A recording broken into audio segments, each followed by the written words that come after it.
so glad you guys joined me today. I don't have my popper in this video because that was a little bit of a distraction, but this is part two of my autism diagnosis story. And we are also going to be talking about jobs for women with autism, ASD, or people on the spectrum in general. So let's just hop right into this. So, part two of my story, it just pretty much dwindled out after I found out about my diagnosis. I just went to family members and closest friends and just started sharing with them, hey, this is what I found out about myself. These are ways of my behavior, and this is how you can help me when we're interacting with one another. And thus far, most people were very supportive because I had already been telling them about my speculations and the process of what I was going through. So most people were very supportive. I didn't have to announce it to a lot of family and friends. I just texted a few people, hey, this is what's going on. When I got on video chat with a couple people, I just let them know, hey, this is the diagnosis that I have received. This is how we can better ourselves in our communication, and this is how we can help ourselves in our relationship. So, like I said, that was pretty helpful. I told my partner as well. He was super understanding, and that was really helpful. So I was thankful and grateful for that.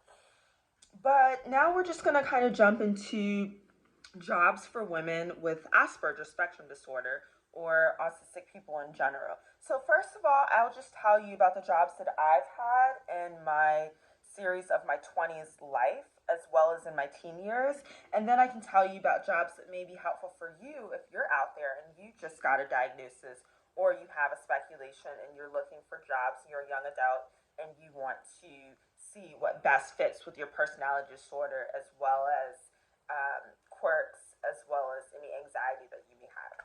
So, the jobs that I've had in my 20s and teen years, the first job that I had in my teen years was I was a child care provider. I've been babysitting since I was nearly like 15, 16 years old. I've always liked kids because I came from a big family of lots of kids and cousins and nieces and nephews. Well, I didn't really have nieces and nephews, but I had lots of younger cousins that would look at me as an aunt. So they were kind of like my nieces and nephews. So I started doing childcare babysitting when I was a teenager. And then when I got in my early 20s, I actually started doing mentoring when I was in college. And I did a mentoring program, which was a youth program, an after school program, and a summer camp program with kids. Sometimes it could be very exhausting because kids can be very stressful, especially when you're a young adult yourself in your early 20s, but it was fun and it kept me with a lot of energy. So I enjoyed it. So I stayed in that environment. Later, I got into, in my mid 20s, I got into child development centers, which were daycares and working in the church.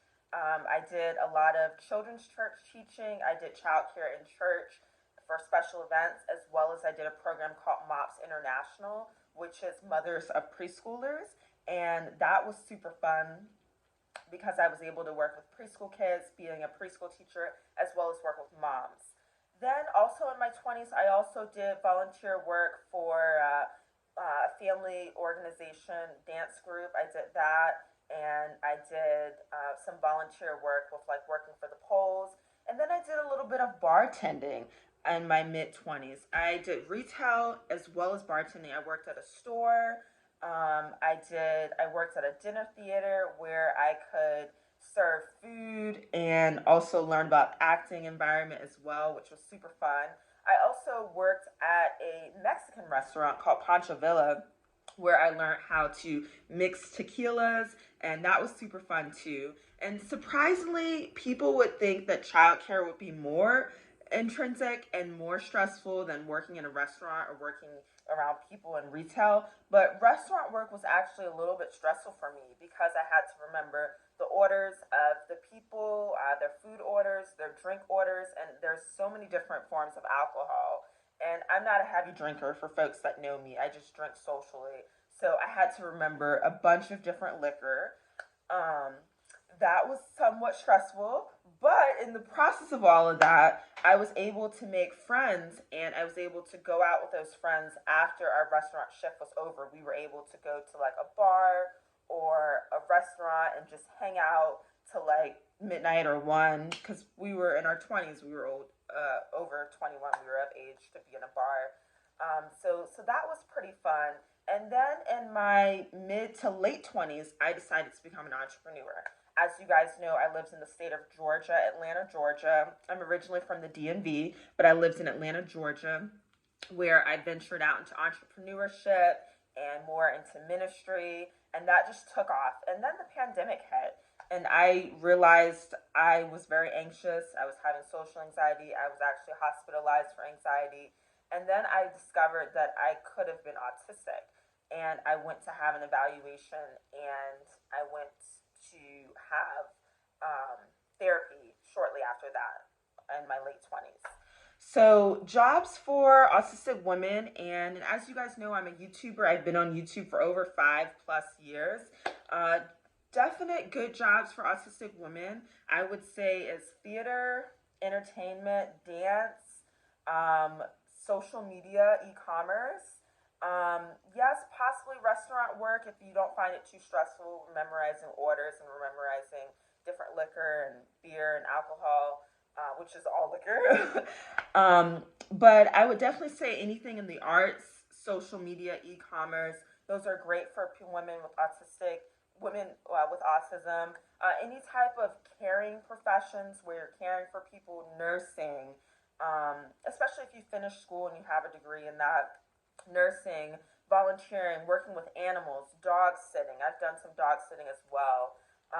Child care, nannying, any of those professions where you're caring for people, where you have a high empath rate, I would say those are great for people with autism, especially women on the spectrum, because we tend to be empaths and we tend to care a lot for people. So I hope this video has helped you guys a little bit with learning about jobs that are suitable for autistic women and people on the spectrum. And I hope you guys have learned a little bit more about my journey in my 20s and all the different jobs and professions that I have had that have ultimately geared into one industry of entrepreneurship and ministry. And I just hope you guys keep advocating for special interests and neurodiverse people. And I hope this helps you. And I just can't wait to hear your comments and your likes down below. Remember to hit the notification ding, and remember to put in the description that you have subscribed so I can see that you're a new subscriber to my channel. I can't wait to hear from you. I can't wait for more videos to come, and stay fabulous. And I will see you guys in the next video. Toodles!